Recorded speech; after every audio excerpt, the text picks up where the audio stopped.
Hi, my name is Mattia Murray, and welcome to The Longer Road. You are on the longer road if you have multiple intersectional identities that are often marginalized. You've had to work harder to get to the starting line, and you might feel behind. I'm here to provide hope, support, and practical tips, and to let you know that you're not alone. Welcome. Today's topic and title is When to Stop the Self-Help. I've been actively involved with traditional self-help materials for almost 20 years, and longer if you count the religious attempts at changing myself growing up really religious. And today I want to talk about when it's time to take a break from that focus on fixing or changing yourself. Spoiler alert, I'm going to argue that the whole concept of fixing yourself isn't very helpful for a lot of people.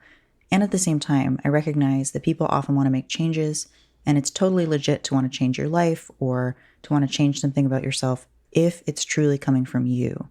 But my experience growing up neurodivergent is that I was constantly being told to modulate my behavior, my speech, my mannerisms, my way of processing. In short, I was frequently told that who I am as a person was not working and needed to change. And conveniently, there are a whole bunch of books and materials out there about how to create that change. So this segued really naturally into reading and listening to things from the self-help industry. And the whole idea behind the self-help industry is that we can and ought to change ourselves, which is, side note, also a very individualistic approach to healing. It's very different than community-based healing, but it was really easy for me to assume that there's always something I should be fixing about myself because I have so often been told to change, or at least pretend to change in order to make other people more comfortable. And side note on pretending to change as a form of masking, when we mask, we are dysregulating our own nervous system in order to protect the nervous systems of those around us. I saw that in a post the other day, and that really got me because that's definitely a lot of my experience of masking or pretending basically to not be my natural self. It protects the nervous system of other people around us. So I've definitely noticed when I've wanted to change something about myself or fix something about myself, there's a lot of internalized ableism there for me, especially when it comes to my neurodivergence or physical disabilities. For example, I didn't know I had asthma until later in college. And when I was taking dance classes in college, I frequently had to sit out because my lungs were not working. And I felt like it was a personal problem, like there was something wrong with me.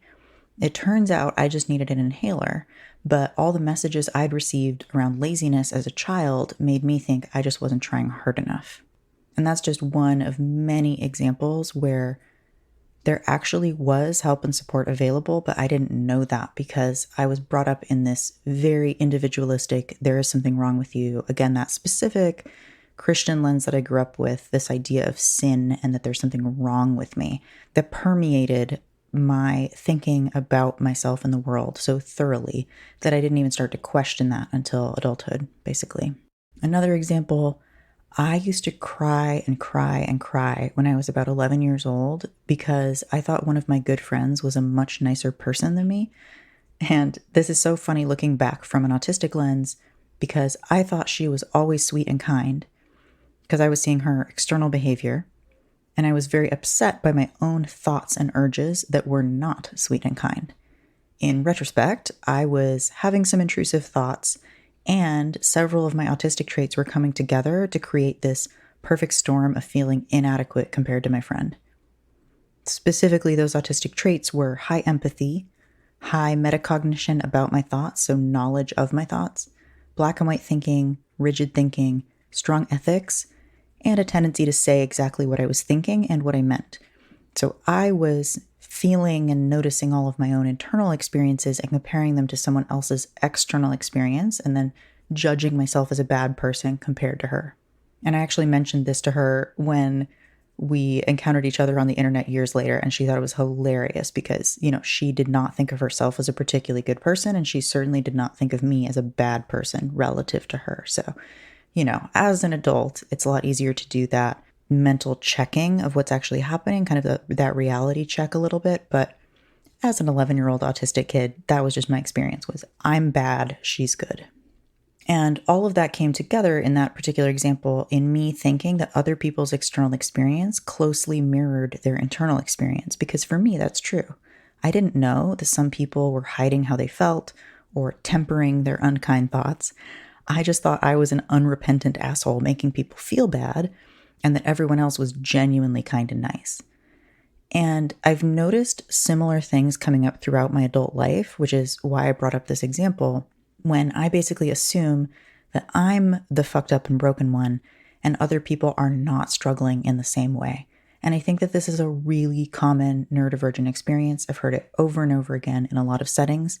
This idea that because I'm noticing so many more details about my own internal experience, I assume that it is unique and that no one could help me. And that's just a really common thread I've heard, especially in people who have approached me for coaching or worked with me. Something that often comes up early on is just this really common thread of, I'm the uniquely broken one that you won't be able to help. I now know from experience, from hearing all of that many people, if not most people, are struggling, but they're hiding it in some form, even if it's not really intentional, right? We've been taught to hide our inner struggles. And when I find myself making assumptions like I did when I was a kid, those assumptions around, I'm having this experience and everybody else is just a lovely, nice person who's not having this experience, I'm now able to kind of coach myself through it a little bit, either intellectually or somatically, like through the body. But that internalized ableism keeps coming up. It is so strong. And it's really distressing because it's so much easier for me to be kind to other people in my brain than it is to myself. And it's really been such a long journey to get to the point where my first instinct is self-kindness. And that actually does happen a lot now, which is lovely, that instinct comes up and that I can actually be kind to myself right away. But man, when that internalized ableism comes up, it can be really intense. Changing gears a little bit, here is what happened recently that gave me the idea for this episode. I had this really funny moment. It's a habit of mine to massage my forearms because I used to practice violin for 5 hours a day, and then I was a massage therapist for a few years, so my forearms were just really messed up and lumpy and full of knots all the time. And these days, I usually don't have pain in my forearms unless I specifically worked out or if I've been practicing violin more for a gig or a recording or something. So in this moment, I'm hanging out with a friend and I just start idly massaging my forearm. Again, it's just this habitual thing. And at first I wasn't really paying attention. I didn't really notice that I had started doing that.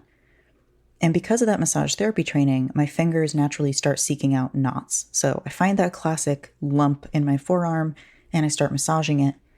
And then I look down and notice what I'm doing because massaging the lump hurts. So I started noticing pain. In a few seconds, I go from having zero pain, zero awareness of any sensation in my forearm, to now experiencing pain because I'm massaging this lump. The lump had not felt like a problem. It was not doing anything or causing me any problem. But because I started poking at it, now it's hurting. And in that moment, I immediately started thinking of the parallel with the sales side of the self-help industry. This idea that because something is changeable or is fixable, that it needs to be changed or fixed. Like there's a product to fix it, therefore we should fix it. Well, I, for one, have no interest in homogenizing everyone's experience or getting us all to some ideal. I'm actually sort of against this whole idea of optimizing and perfecting. And to continue the metaphor about my forearm, if I had taken a moment to check in with my body, I might have noticed that in that moment, actually my neck was kind of tense, and I might have focused my efforts on the thing that was actually bothering me.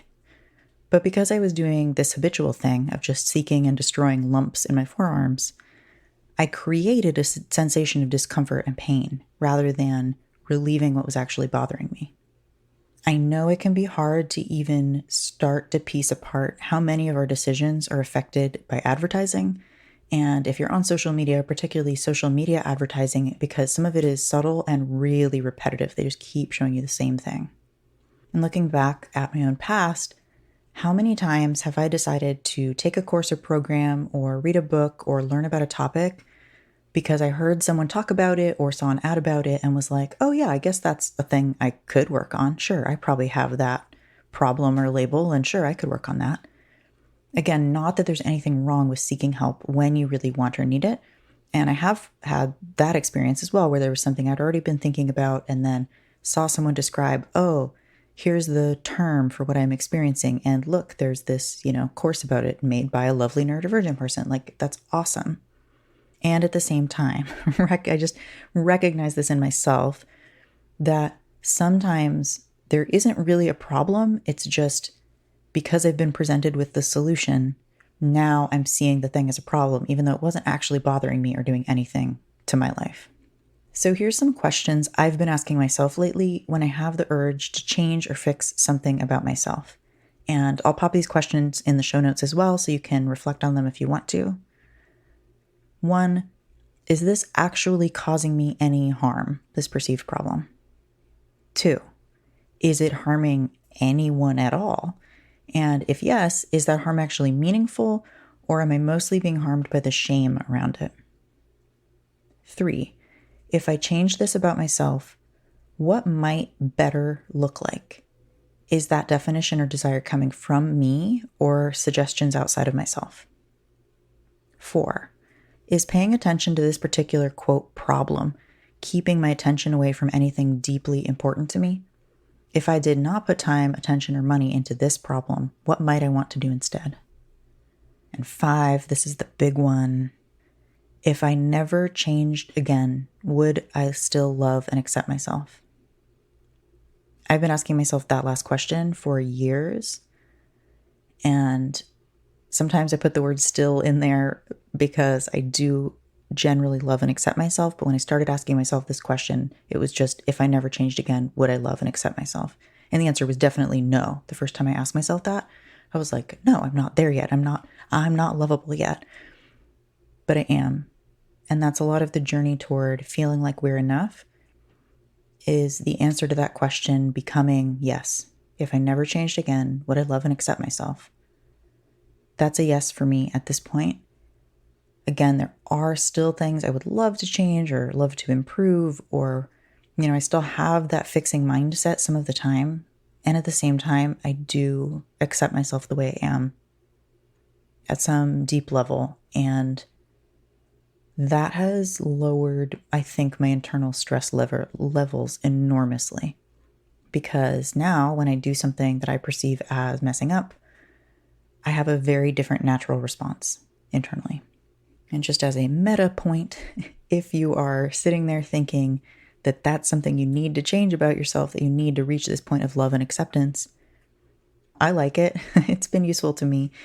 But loving and accepting where you are right now without changing it is a really meaningful experience. Loving and accepting, again, on this kind of meta level, loving and accepting the fact that your natural instinct is not to love and accept yourself, and that you have all of this internalized garbage from society, that's okay too.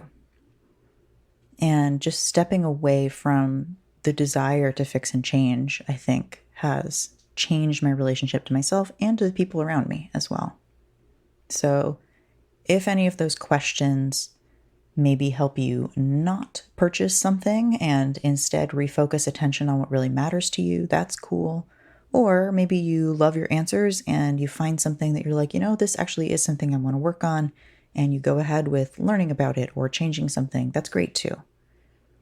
I think I'm a naturally growth-oriented person. I'm very interested in growth and change. I like changing sometimes, and that's great if you really want it. And if you really want it and it's really for you and for your own best good. Another metaphor I heard and loved is that growth is the natural state of plants if they're given adequate soil, sunlight, and water. If you're getting your basic needs met, you're going to naturally evolve and grow. That's just how living beings work. And it's okay to just let that happen naturally without always trying to strong-arm the process. I hope this was helpful. It's definitely something I need to hear over and over, so I'm just going to reiterate to you some of the messages that I personally need to hear. It's okay to take breaks from personal growth. It's okay to give up on changing things about yourself just because they might make other people more comfortable.